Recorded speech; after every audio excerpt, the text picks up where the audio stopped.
ओम शांति।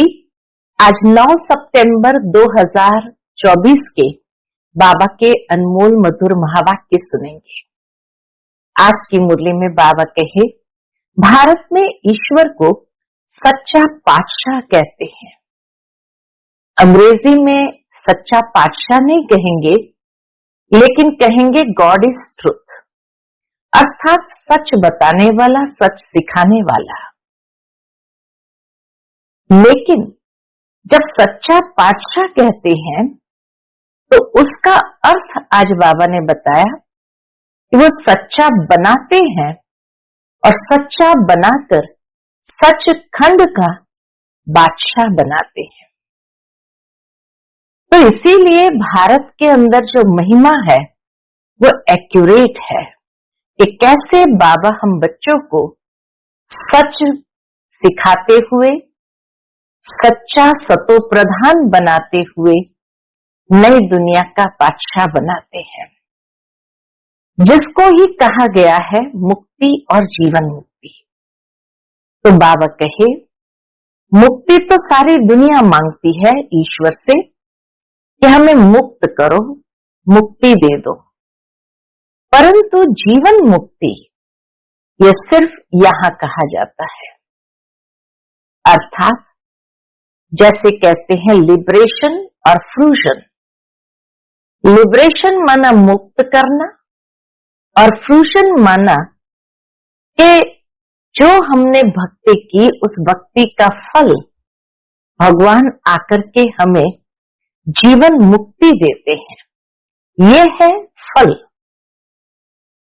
मुक्ति तो सबको मिलनी है, लेकिन ये फल हर एक को नहीं मिलता है। जो पुरुषार्थ करते हैं उनको ही प्राप्त होता है। दूसरी बात आज जो बाबा ने मुरली में सुनाई है कि तुम्हें योग बल से अपने संस्कारों को परिवर्तन करना है। स्वयं में अच्छे संस्कार डालो।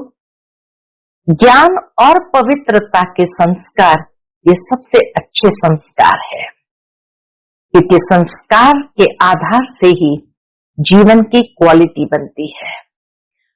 तो सुनते हैं आज के बाबा के मधुर महावाक्य। ओम शांति। मीठे बच्चे, योग बल से बुरे संस्कारों को परिवर्तन कर स्वयं में अच्छे संस्कार डालो। ज्ञान और पवित्रता के संस्कार अच्छे संस्कार है। आज की मुरली का प्रश्न है, तुम बच्चों का बर्थ राइट कौन सा है? तुम्हें अभी कौन सी फीलिंग आती है? उत्तर, तुम्हारा बर्थ राइट है मुक्ति और जीवन मुक्ति। तुम्हें अब फीलिंग आती है कि हमें बाप के साथ वापस घर जाना है। तुम जानते हो बाप आए हैं भक्ति का फल मुक्ति और जीवन मुक्ति देने। अभी सबको शांति धाम जाना है, सबको अपने घर का दीदार करना है। बाबा कहे, सबको घर का दीदार करना है। ओम शांति। मनुष्य बाप को सच्चा पातशाह भी कहते हैं। अंग्रेजी में पातशाह नहीं कहते, उसमें सिर्फ सच्चा फादर कहते हैं। गॉड फादर इज ट्रुथ कहते हैं, अर्थात परम पिता परमात्मा सत्य है। भारत में ही कहते हैं सच्चा पातशाह।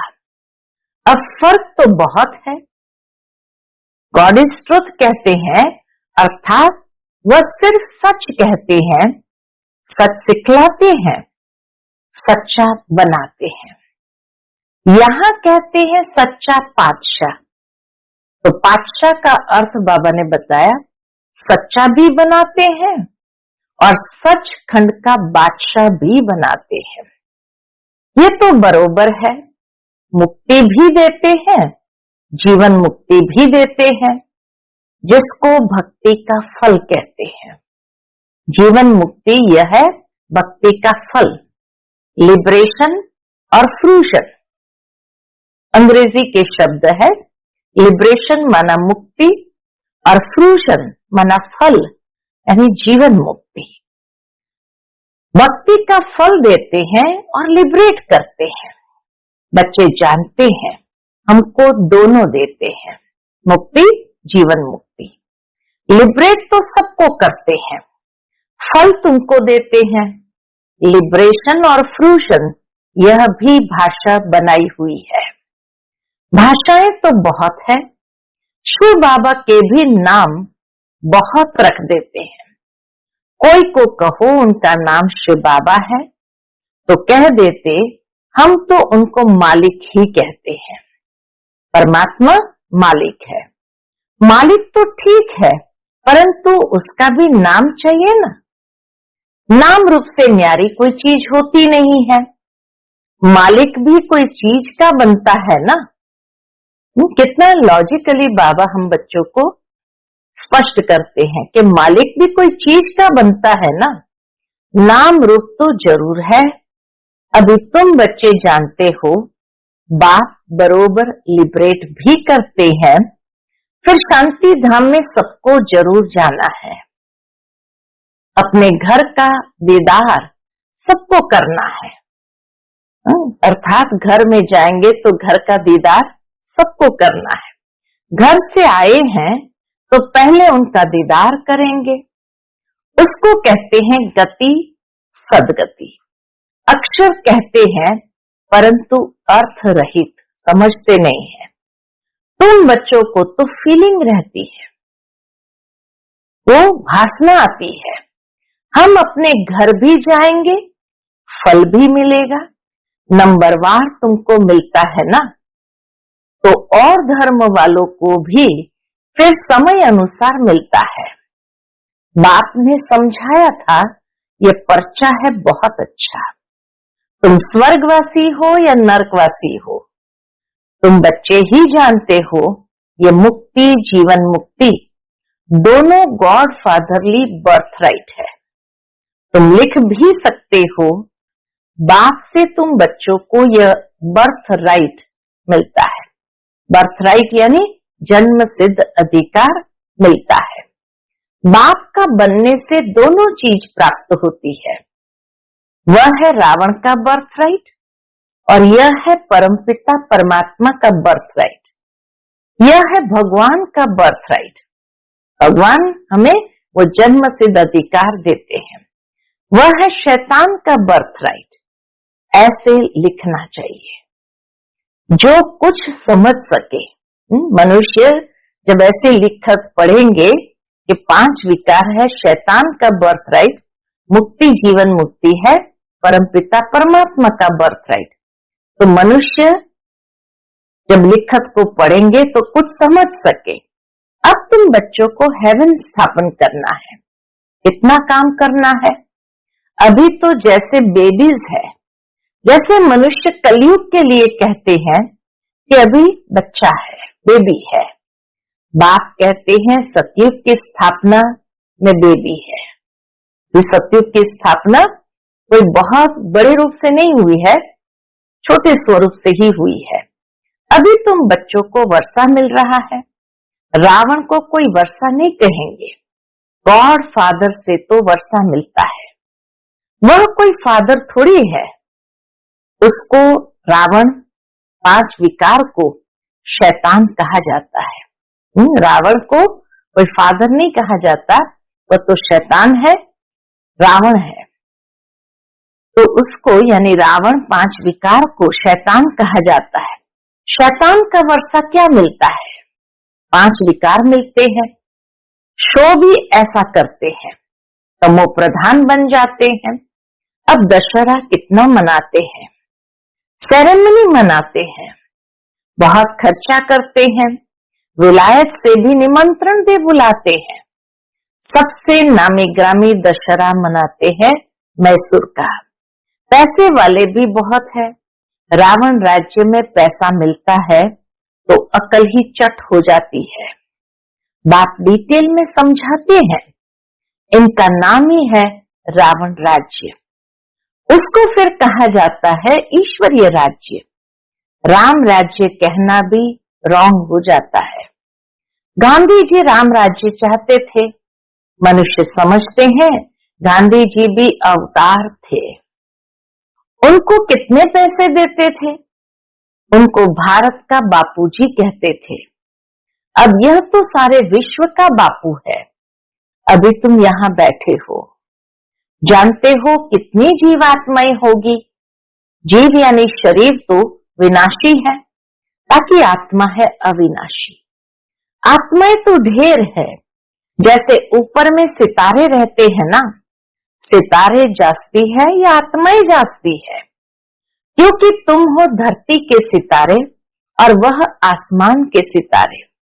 तुमको देवता कहा जाता है, वह फिर उनको भी देवता कह देते हैं।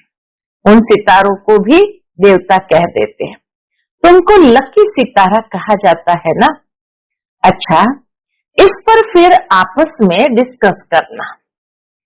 बाबा अभी इस बात को नहीं छेड़ते हैं। धरती के सितारे, आसमान के सितारे, बाबा कहे इस पर आपस में डिस्कस करना यानी बातचीत करना, मंथन करना। बाबा ये अभी इस बात को नहीं छेड़ते हैं। ये तो समझाया है कि सभी आत्माओं का एक बाप है। इनकी बुद्धि में तो सब है। जो भी मनुष्य मात्र है सबका वह बाप है। ये तो सब जानते हैं कि सारी सृष्टि समुद्र पर खड़ी है। यह भी कोई सबको नहीं मालूम है। बाप ने समझाया था यह रावण राज्य सारे सृष्टि पर है। ऐसे नहीं रावण राज्य कोई सागर के पार है। सागर तो ऑलराउंड है ही। कहते हैं ना, नीचे बैल है, उसके सींग पर सृष्टि खड़ी है। शास्त्रों में ऐसा लिखा है। फिर जब थक जाता है तो सींग बदली करता है। अभी पुरानी दुनिया खलास हो, नई दुनिया की स्थापना होती है। शास्त्र में तो अनेक प्रकार की बातें दंत कथाओं में लिख दी है। यह तो बच्चे समझते हैं यह सब आत्माएं शरीर के साथ है। इनको कहते हैं जीवात्माएं। वह जो आत्माओं का घर है वहां तो शरीर नहीं है। उनको कहा जाता है निराकारी। जीव आकारी है, इसलिए साकार कहा जाता है। निराकार को शरीर नहीं होता। यह है साकारी सृष्टि, वह है निराकारी आत्माओं की दुनिया। इसको सृष्टि कहेंगे। उसको कहा जाता है इनकॉर्पोरियल वर्ल्ड, निराकारी दुनिया। आत्मा जब शरीर में आती है तब यह चुरपुर चलती है, नहीं तो शरीर कोई काम का नहीं रहता है। तो उनको कहा ही जाता है निराकारी दुनिया। जितनी भी आत्माएं हैं वह सब पिछाड़ी में आनी चाहिए, इसलिए इसको पुरुषोत्तम संगम युग कहा जाता है। सब आत्माएं जब यहाँ आ जाती है तो वहां फिर एक भी नहीं रहती है। वहां जब एकदम खाली हो जाता है तब फिर सब वापस जाते हैं। तुम ये संस्कार ले जाते हो, यहां से ये दैवी संस्कार ले जाते हो नंबरवार पुरुषार्थ अनुसार। कोई नॉलेज के संस्कार ले जाते हैं, कोई प्यूरिटी के संस्कार ले जाते हैं। आना तो फिर भी यहाँ ही है, परंतु पहले तो घर में जाना है। वहां है अच्छे संस्कार, यहाँ है बुरे संस्कार। अच्छे संस्कार बदलकर बुरे संस्कार हो जाते हैं, फिर बुरे संस्कार योग बल से अच्छे होते हैं। अच्छे संस्कार वहां ले जाएंगे। बाप में भी पढ़ाने के संस्कार है ना, जो आकर समझाते हैं। रचयिता और रचना के आदि मध्य अंत का राज समझाते हैं। बीज की भी समझानी देते हैं तो सारे झाड़ की भी समझानी देते हैं। बीज की समझानी है ज्ञान और झाड़ की समझानी हो जाती है भक्ति। बीज की समझानी है ज्ञान यथार्थ, और झाड़ की समझानी फिर डिटेल है अर्थात भक्ति। भक्ति में बहुत डिटेल होती है, विस्तार बहुत होता है। बीज को याद करना तो सहज है, वहां ही चले जाना है। तमो प्रधान से सतो प्रधान बनने में थोड़ा ही समय लगता है। सारे कल्प के हिसाब से बहुत थोड़ा समय लगता है। फिर सतो प्रधान से तमो प्रधान बनने में 5000 वर्ष लगते हैं एक्यूरेट। यह चक्र बड़ा एक्यूरेट बना हुआ है जो रिपीट होता रहता है, और कोई ये बातें बता न सके, तुम बता सकते हो। आधा आधा किया जाता है, आधा स्वर्ग आधा नर्क। फिर उनका डिटेल भी बताते हैं। स्वर्ग में जन्म कम, स्वर्ग में जन्म कम, आयु बड़ी होती है। नर्क में जन्म जास्ती, आयु छोटी होती है। वहां है योगी, यहाँ है भोगी। द्वापर कलयुग में है भोगी, इसलिए यहाँ बहुत जन्म होते हैं। इन बातों को दूसरा कोई नहीं जानता। मनुष्य को कुछ भी मालूम नहीं है। कब देवताएं थे, वह कैसे बने, कितने समझदार बने हैं, यह भी तुम जानते हो। बाप इस समय बच्चों को पढ़ाकर 21 जन्मों के लिए वर्षा देते हैं। फिर ये तुम्हारे संस्कार रहते नहीं। जैसे राजाए के संस्कार होते हैं, तो ज्ञान की पढ़ाई के संस्कार पूरे हो जाते हैं।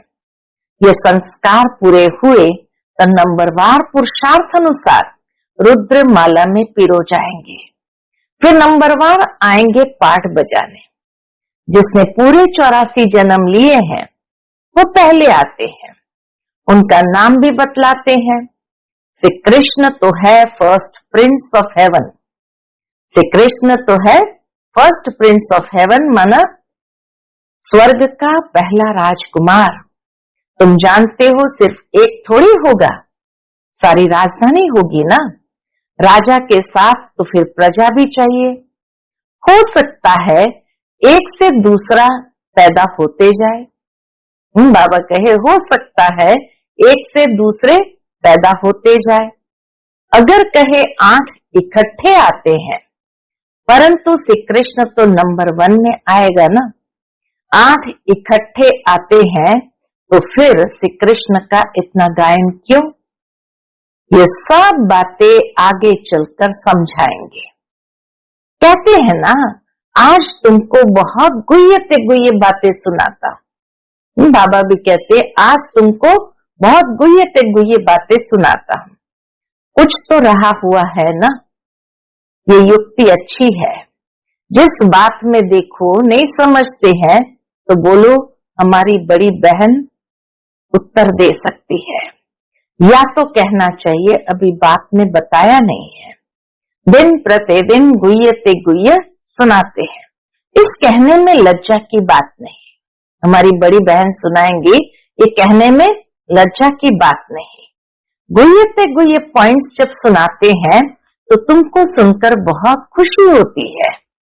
पिछाड़ी में फिर कह देते हैं, लास्ट में फिर कह देते हैं, मन मना भव मध्या जीव। अक्षर भी शास्त्र बनाने वालों ने लिखा है। मूंझने की तो जरूरत नहीं है। बच्चा बाप का बना और बेहद का सुख मिला। इसमें मनसा वाचा कर्मणा पवित्रता की जरूरत है। लक्ष्मी नारायण को बाप का वर्षा मिला है ना। ये पहले नंबर में है जिनकी ही पूजा होती है।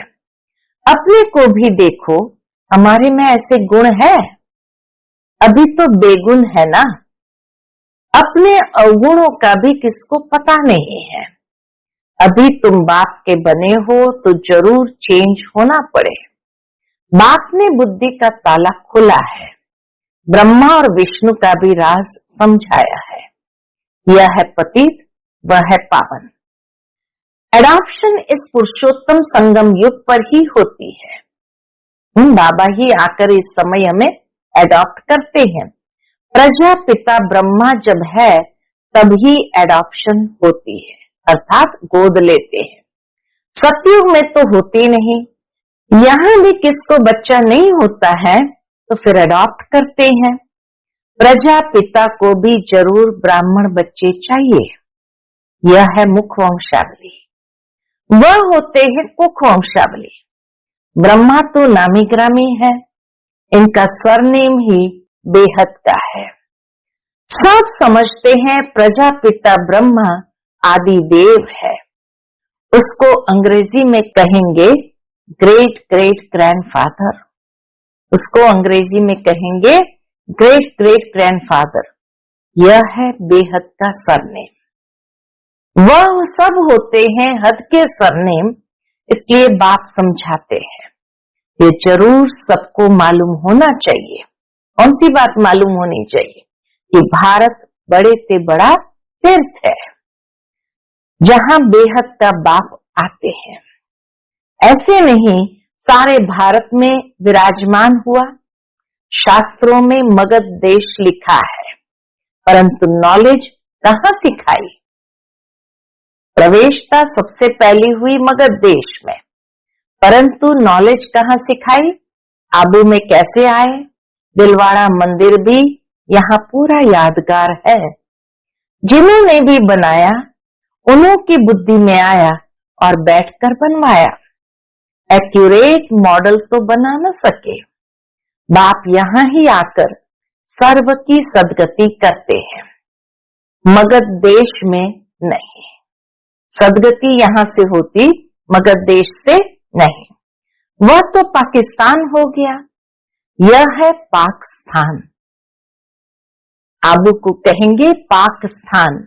वास्तव में पाकिस्तान तो स्वर्ग को कहा जाता है। सबसे पवित्र स्थान तो है स्वर्ग। पाक और नापाक का ये सारा ड्रामा बना हुआ है। तो मीठे मीठे सिकिलदे बच्चे, तुम ये समझते हो? बाबा पूछते हैं, तुम ये समझते हो आत्मा परमात्मा अलग रहे बहुकाल? कितने काल के बाद मिले हैं, फिर कब मिलेंगे? सुंदर मेला कर दिया जब सतगुरु मिला दलाल के रूप में। गुरु तो बहुत है ना, इसलिए सतगुरु कहा जाता है। स्त्री को जब हथियाला बांधते हैं तो भी कहते हैं यह पति तुम्हारा गुरु ईश्वर है। पति तो पहले पहले नापाक बनाते हैं। आजकल तो दुनिया में बहुत गंद लगा पड़ा है। अब तुम बच्चों को तो गुलगुल बनना है। बाबा कहे अब तुम बच्चों को तो गुलगुल बनना है। तुम बच्चों को पक्का पक्का हथियाला बाप बांधते हैं। यूं तो शिव जयंती के साथ ही रक्षाबंधन हो जाता है। शिव बाबा आते हैं तो सबसे पहले पवित्रता की राखी बांधते हैं, तो शिव जयंती के साथ ही रक्षाबंधन हो जाता है। गीता जयंती भी हो जानी चाहिए। शिव बाबा आते ही गीता का ज्ञान सुनाते, तो गीता जयंती भी हो जानी चाहिए। श्री कृष्ण की जयंती थोड़ा देर से नई दुनिया में हुई है, बाकी त्योहार सब इस समय के हैं। रामनवमी कब हुई यह भी कोई को पता है क्या? बाबा पूछते, ये भी कोई को पता है क्या? तुम कहेंगे नई दुनिया में 1250 वर्ष के बाद में रामनवमी होती है। शिव जयंती, कृष्ण जयंती, राम जयंती कब हुई यह कोई भी बता नहीं सकते हैं। तुम बच्चे भी अभी बाप द्वारा जान गए हो, एक्यूरेट बता सकते हो। गोया सारी दुनिया की जीवन कहानी तुम बता सकते हो, लाखों वर्ष की बात थोड़ी बता सकते। बाप कितना अच्छे बेहद की पढ़ाई पढ़ाते हैं, कितने अच्छे बेहद की पढ़ाई पढ़ाते हैं। एक ही बार तुम 21 जन्म के लिए नंगन होने से बचते हो। अभी तुम 5 विकारों रूपी रावण के पराये राज्य में हो। अभी कहाँ हैं हम? बाबा कहे तुम 5 विकारों रूपी रावण के पराये राज्य में हो। अभी सारे 84 का चक्र तुम्हारी स्मृति में आया है। बाबा ने हम बच्चों की बुद्धि में 84 का चक्र पूरा स्मृति जागृत कर दी।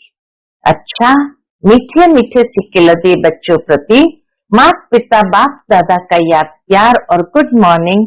रूहानी बाप की रूहानी बच्चों को नमस्ते, हम सभी रूहानी बच्चों की रूहानी माता पिता बाप दादा को याद प्यार गुड मॉर्निंग और नमस्ते नमस्ते, शुक्रिया बाबा शुक्रिया। आज की मुरली से धारणा के लिए मुख्य सार है। पहली पॉइंट, बेहद सुख का वर्षा प्राप्त करने के लिए मनसा वाचा कर्मण पवित्र जरूर बनना है। अच्छे संस्कार योग बल से धारण करने हैं, अपने को गुणवान बनाना है। दूसरी पॉइंट, सदा खुशी में रहने के लिए बाप जो रोज गुह्य गुह्य बातें सुनाते हैं उन्हें सुनना और दूसरों को सुनाना है। किसी भी बात में मूंझना नहीं है, युक्ति से उत्तर देना है, लज्जा नहीं करनी है। आज का बाप दादा का मधुर वरदान हम बच्चों के प्रति है, सुख स्वरूप बन, हर आत्मा को सुख देने वाले मास्टर सुखदाता भव। सुख स्वरूप बन, हर आत्मा को सुख देने वाले मास्टर सुखदाता भव। जो बच्चे सदा यथार्थ कर्म करते हैं उन्हें उस कर्म का प्रत्यक्ष फल, खुशी और शक्ति मिलती है। जो बच्चे सदा यथार्थ कर्म करते हैं उन्हें उस कर्म का प्रत्यक्ष फल, खुशी और शक्ति मिलती है। उनका दिल सदा खुश रहता है, उन्हें संकल्प मात्र भी दुख की लहर नहीं आ सकती। संगम युगी ब्राह्मण अर्थात दुख का नाम निशान नहीं, क्योंकि सुखदाता के बच्चे हैं। ऐसे सुखदाता के बच्चे स्वयं भी मास्टर सुखदाता होंगे। वे हर आत्मा को सदा सुख देंगे, वे कभी न दुख देंगे न दुख लेंगे। आज का स्लोगन है, मास्टर दाता बन, सहयोग स्नेह और सहानुभूति देना। यही रहमदिल आत्मा की निशानी है। रहमदिल आत्मा कौन? मास्टर दाता बन, सहयोग स्नेह और सहानुभूति देना, यही रहमदिल आत्मा की निशानी है। अच्छा, ओम शांति।